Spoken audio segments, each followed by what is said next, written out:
Buenas tardes, chicos. Eh, Vamos a hablar de lo que es la planificación familiar.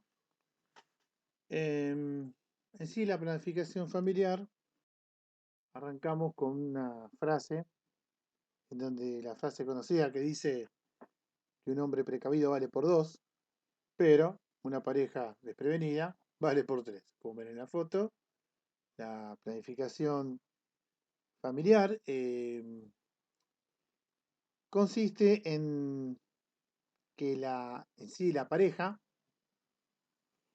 determine cuándo, cuántos y cada cuánto tiempo van a tener hijos. A eso se llama planificar. ¿Eh? Este, es una manera de tratar de que tomen conciencia, si bien hay muchas personas, muchas familias que sí toman conciencia, se organizan, dicen, no, mira, todavía no estamos para tener chicos, vamos a tener, o sí, vamos a tener, ¿no? Se van acomodando a sus realidades. Pero no todas las sociedades son iguales. Más que nada, yo como para compartir una experiencia con ustedes, este problema se ha acentuado mucho cuando hemos trabajado en la comunidad. Cuando yo estudiaba enfermería, la planificación familiar era un tema muy candente en las comunidades porque, bueno, no tenían conciencia de traer chicos al mundo. Bueno, le pagaban porque cobraban un salario familiar, porque tenía su beneficio económico. Por tal motivo, ellos decidían tener muchos hijos, pero no pensaban a futuro las consecuencias graves que puede traer, ¿no? Bien, ¿qué podemos decir? Que a todo esto van decidiendo eh, el método anticonceptivo que van a utilizar para ir planificando y también para ir evitando embarazos no deseados, ¿no? ¿Qué me refiero con eso? No maldecir un embarazo, pero sí decir, qué macana, ¿qué hacemos ahora? ¿Sí? Que esto permite o ayuda eh, el uso de métodos anticonceptivos, ayudando a disminuir el número de embarazos, ¿sí? Dando lugar a postergar el embarazo hasta que más o menos se acomode la pareja. También podemos pensar en otras cosas, ¿no? Bueno, sí, como ser los factores de riesgo, ¿sí? Acá, bueno, hablamos de los objetivos, eh, en el cual podemos decir evitar los factores de riesgo como ser una edad avanzada, ya pasando los 50 años, ya es una persona de riesgo para quedar embarazada. También se evitan enfermedades de transmisiones sexuales, entre otros, ¿no? También acá podemos acotar, como dice, como ustedes pueden apreciar en la imagen,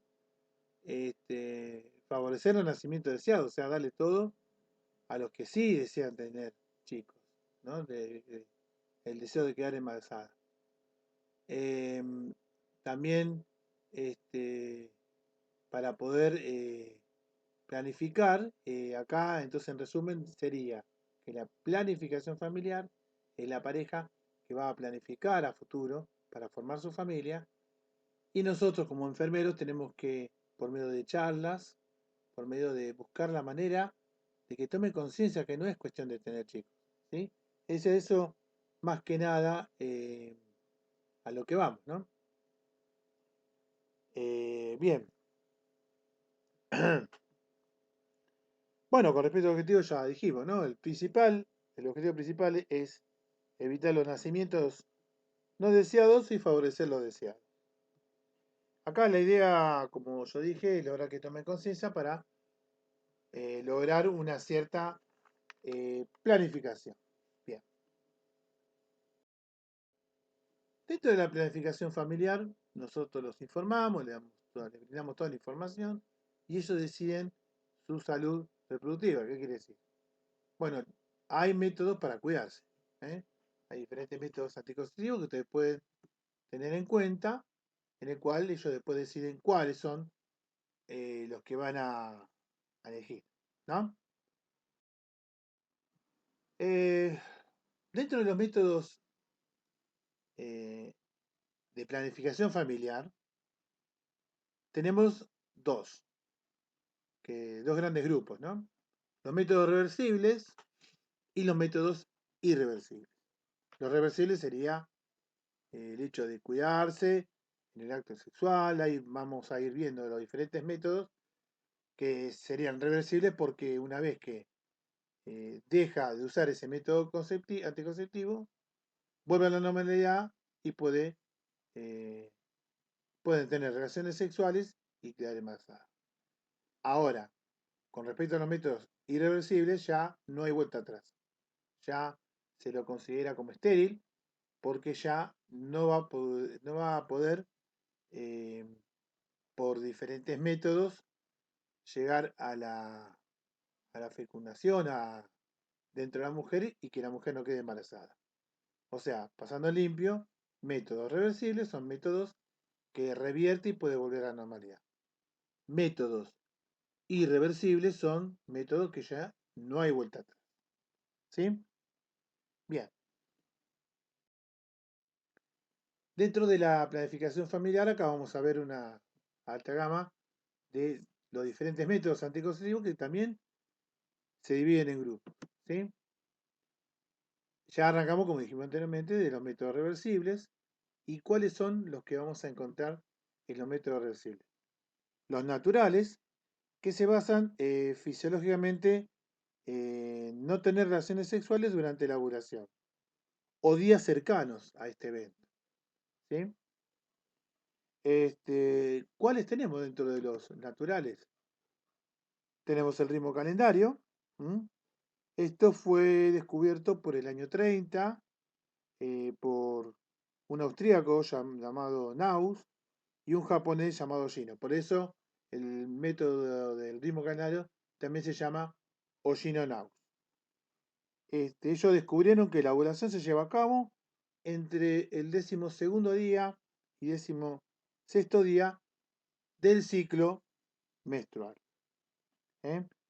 Eh, pero no se consideraba muy eficaz, ya que como se va fijando en el ritmo calendario, la mujer puede ser irregular, ya que podemos, eh, digamos, no viene su ciclo menstrual en forma regular, entonces es difícil poder llegar al cálculo y si le erramos el cálculo, chao, ya no, digamos, cuando le erra, o sea, nos cuesta mantener un cálculo como es irregular, entonces puede fallar y puede la mujer quedar embarazada.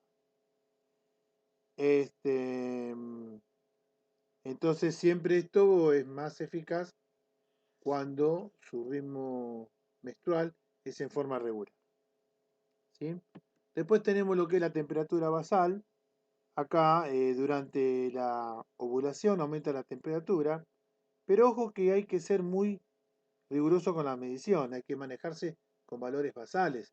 ¿Qué significa? Que siempre sepa cuál es su temperatura normal y en donde detecta que hay un aumento de 0,3 a 0,6 grados, entonces es el momento que está ovulando y ahí es donde hay que tener en cuenta de no tener relaciones sexuales porque está ovulando.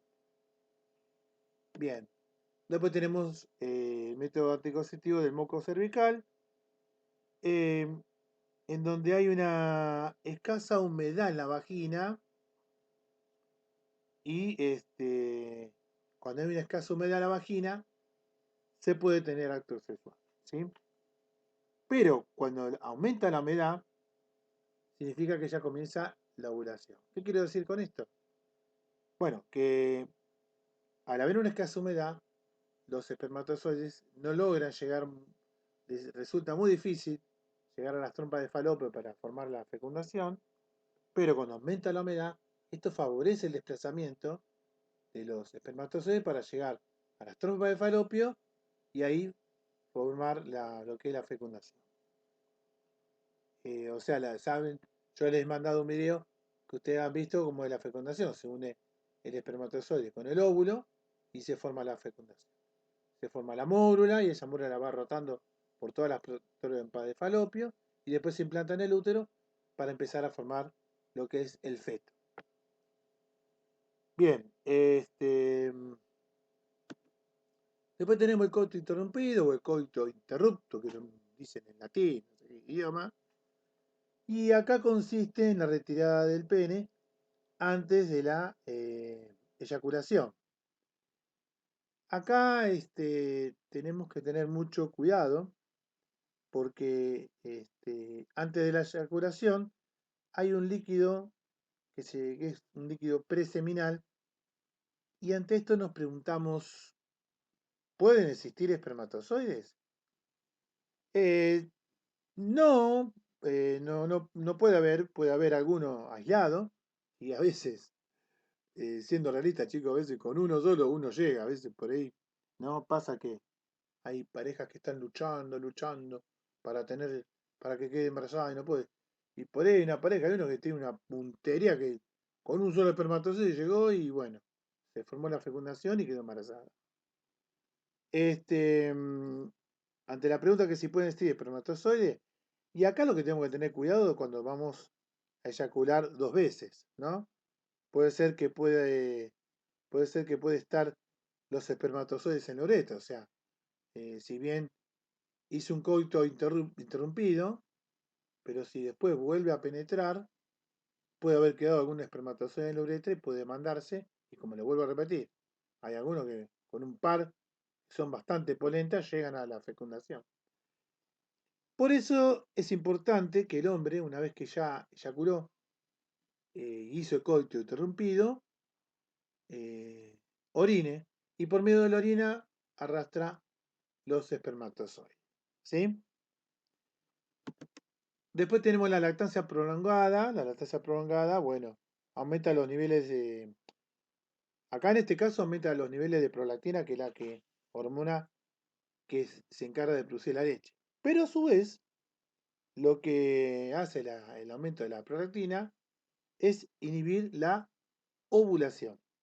O sea, evita la fecundación por medio de que evita de que se liberen óvulos a la trompa de falopio.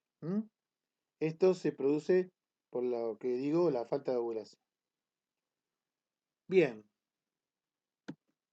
después tenemos los métodos de barrera. El método de barrera ya acá estamos hablando de que va a evitar que los espermatozoides ya directamente entren en el útero.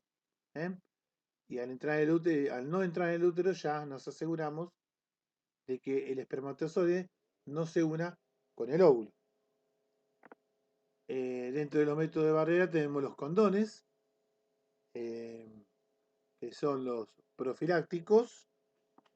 Este, Después tenemos los que son los diafragma. Los diafragmas son, digamos, son discos que tienen poliuretano, eh, que, digamos, consiste en una pieza que es flexible y tiene forma de disco. Esto se encarga de introducir en el cuerpo uterino, lo cual impide la entrada del espermatozoide. Bien. Después tenemos lo que son los químicos. Los químicos ya estamos hablando de espermicidas, ya la palabra lo dice, espermicida, que mata a los espermatozoides. Se colocan en la vagina antes de iniciar el acto sexual. Y bueno, tiene distintas presentaciones que vamos a ir después viendo. Después tenemos los que son mecánicos. Y cuando hablamos de los que son en sí mecánicos, ¿de qué estamos hablando? Del famoso DIU, del dispositivo intrauterino.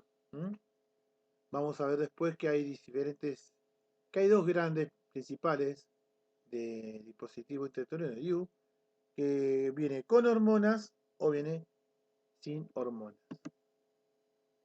Bueno, después tenemos lo que son los hormonales, que eso lo vamos a ver en la otra parte del Power. Se presentan como anticonceptivos orales.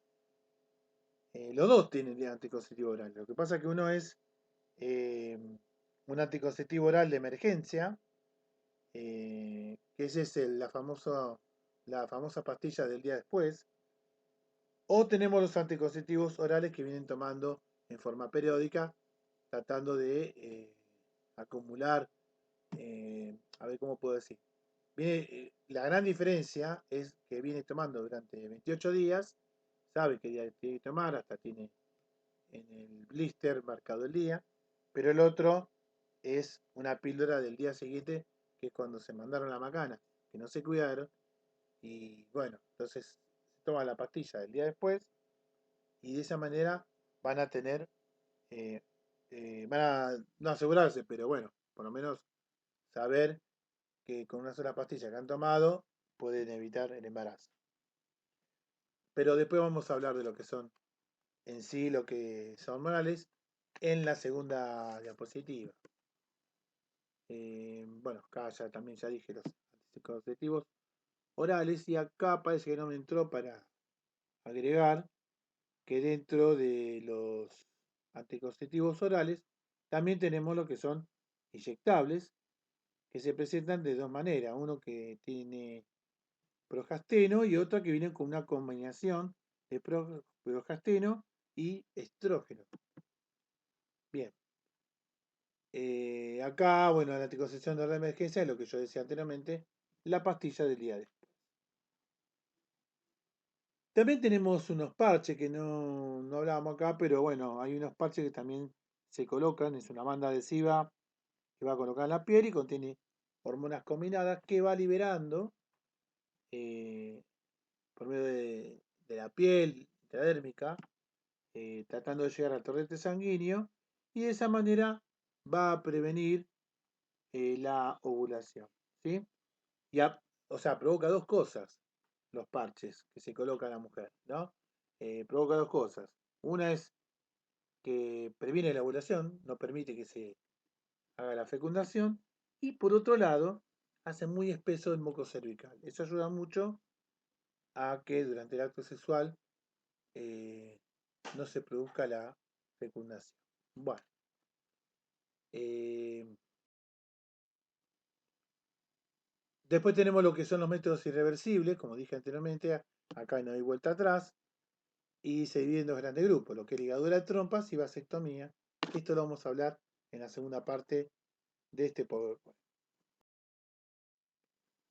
Entonces, como planificación familiar, arrancamos con lo que es natural, ¿sí?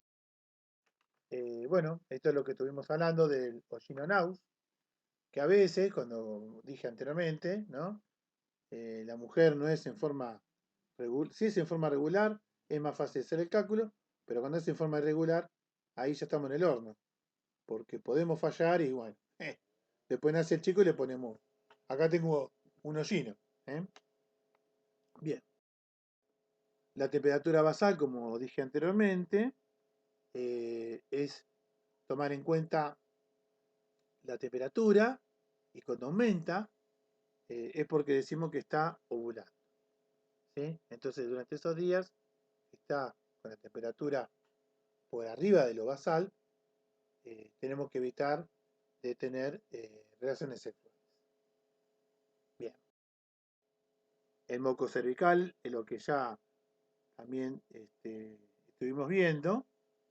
Este, acuérdense que les dije que aumenta,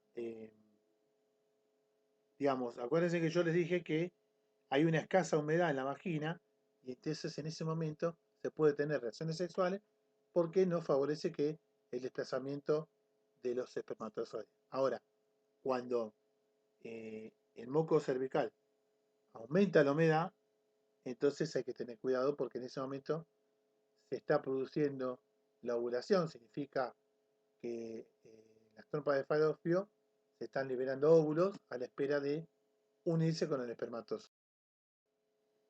Bien, acá como podemos apreciar en la imagen, vemos las distintas características de el moco cervical. ¿Sí? Bien, coito interrumpido, como dije anteriormente, acá lo que tenemos que tener cuidado es de que si vamos a penetrar por segunda vez, tenemos que tratar de orinar para empujar todos los espermatozoides que hayan quedado en el uretra. ¿Eh? Corremos un gran riesgo de que, pero si yo hice un coito interrumpido, bueno, pero por ahí no hiciste bien las cosas y vino el embarazo. Bueno, la tasa prolongada, como ya he dicho, que los altos niveles de la prolactina y mide la ovulación y así evita la fecundación. ¿Eh? Bien. Los métodos anticonceptivos de barrera acá ya impiden, de una manera u otra, que los espermatozoides se introduzcan en la, en sí, en la, que los espermatozoides se introduzcan en el útero y así viajen hacia las trompas de falopio. ¿Eh? Entonces, dentro de lo que es los métodos anticonceptivos de barrera, ¿qué tenemos?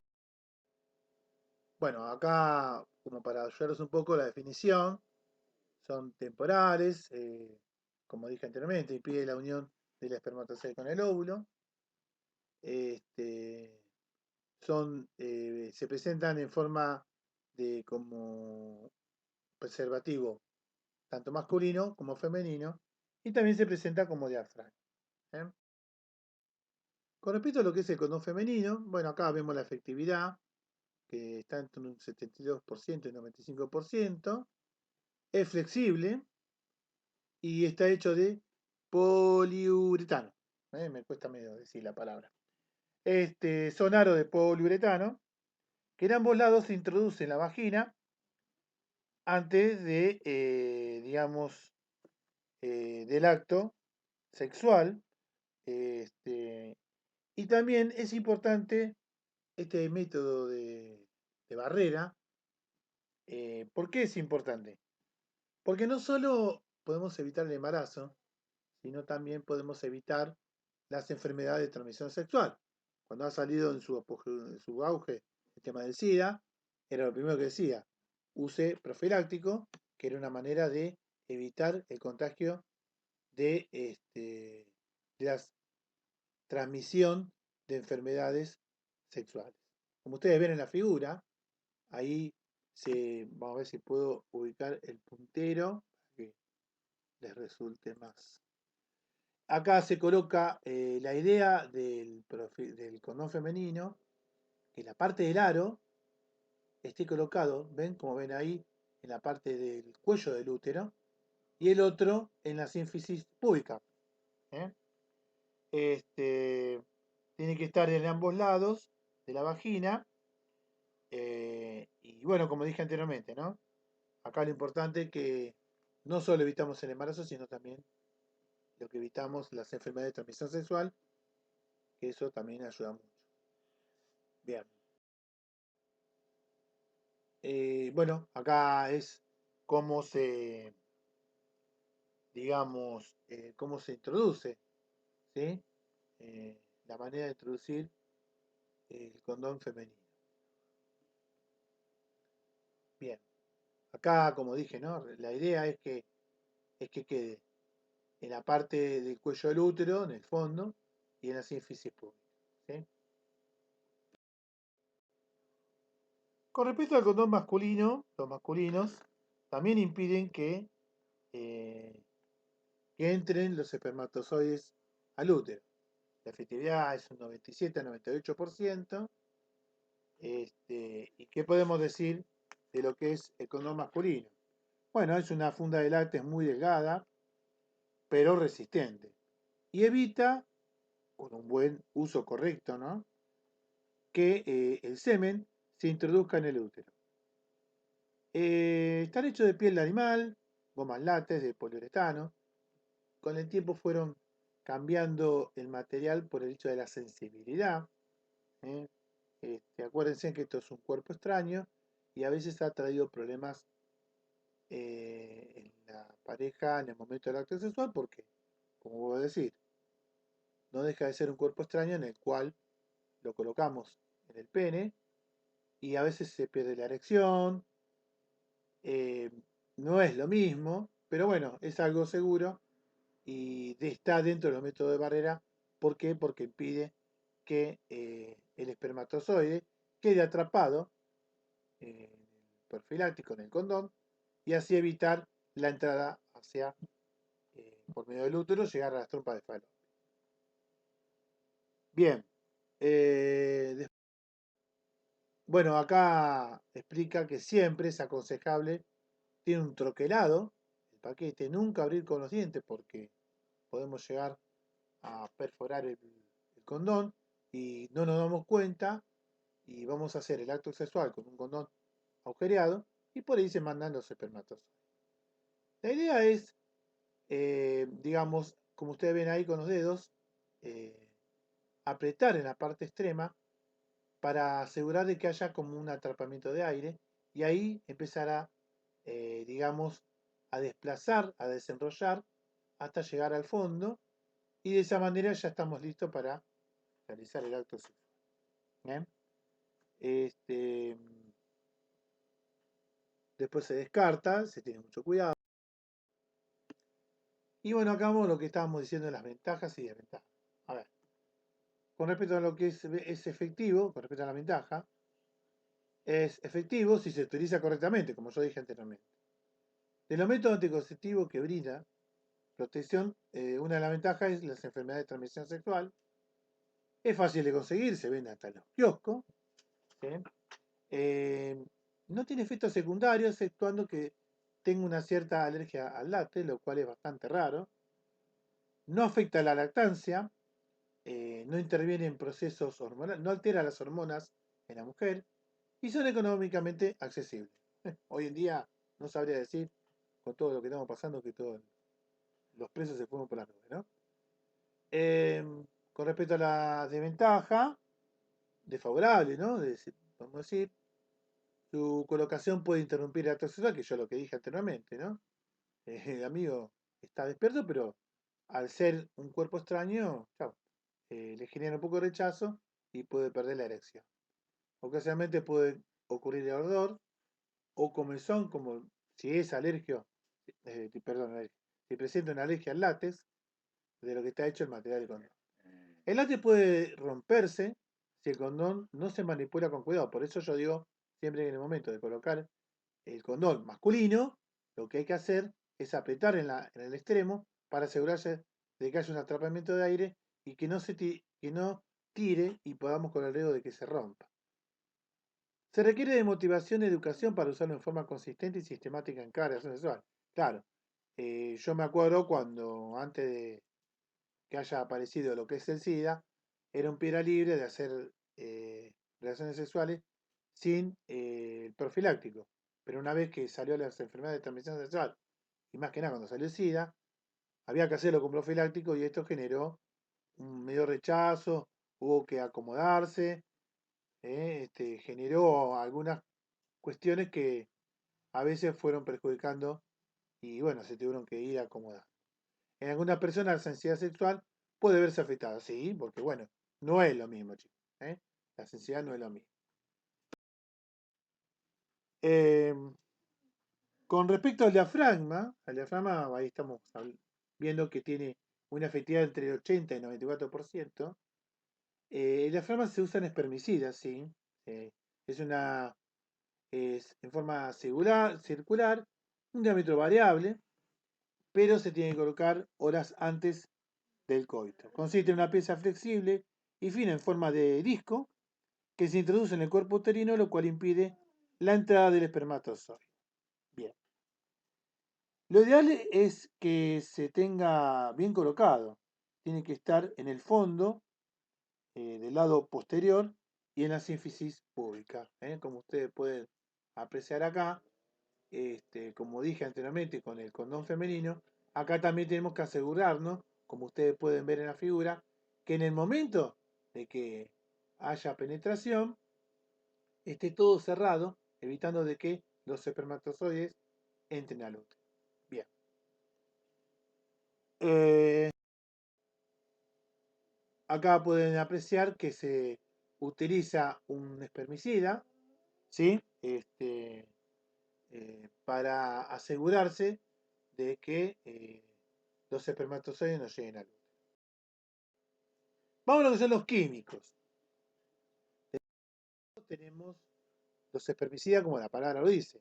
Espermicida mata a los espermatozoides, tiene la efectividad entre 75 y un 80%.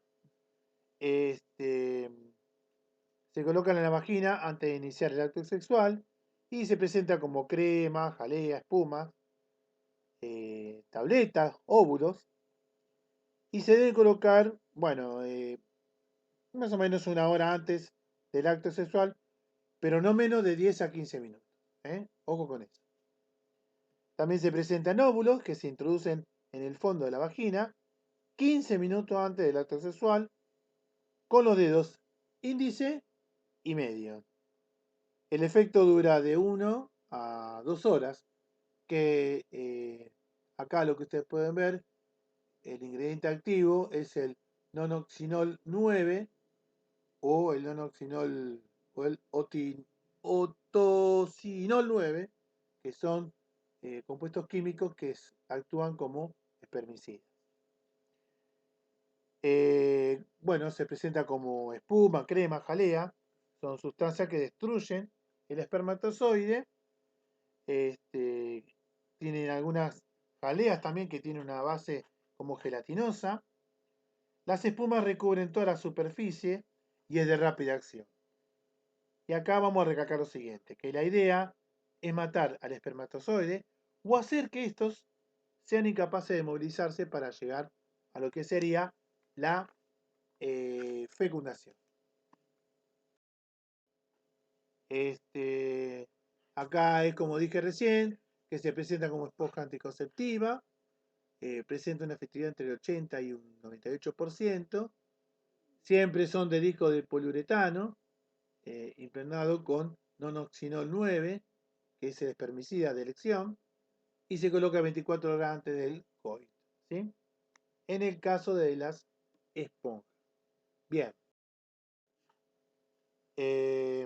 Después tenemos los mecánicos. Dentro de los mecánicos los que lo encontramos son los dispositivos intrauterinos que esto se encarga de colocarlo el médico y lo retira el médico. Hay que tener mucho cuidado con estos dispositivos porque lo que pasa con estos dispositivos es que a veces la mujer se deja mucho tiempo, no se controla por falta de conciencia, ¿no? Por falta de concientización, y a veces se le pueden hacer infecciones, puede traer diferentes problemas. Dentro de los dispositivos intrauterinos, la famosa T de cobre que va dentro del útero, tenemos los que son sin hormonas, que duran 10 años, y tenemos los hormonales, que duran 5 años. Ojo, ojo con esto, que si se desplaza este dispositivo intrauterino, puede no prevenir el embarazo. O sea, puede decir, ¿cómo? Pero si tenía el lío. Y a veces ha habido casos de chicos que han nacido con la T de cobre incrustada en la cabeza, en la parte cefálica del bebé.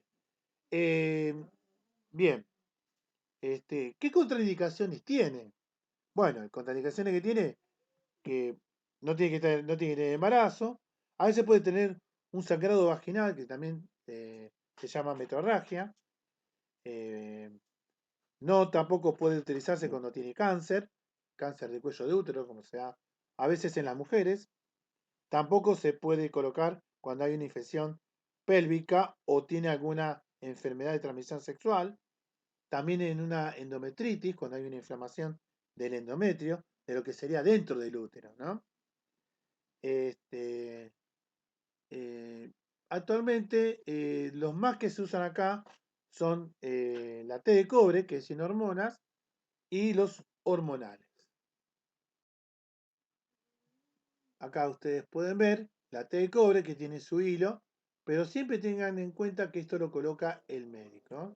También está hecho de polietileno, es el más utilizado en nuestro país y siempre tengan en cuenta que la mujer cuando se coloca un dispositivo intrauterino tiene que tener un cierto control y un cierto seguimiento con el médico para evitar infecciones, inflamación o cualquier efecto adverso que pueda presentar la mujer.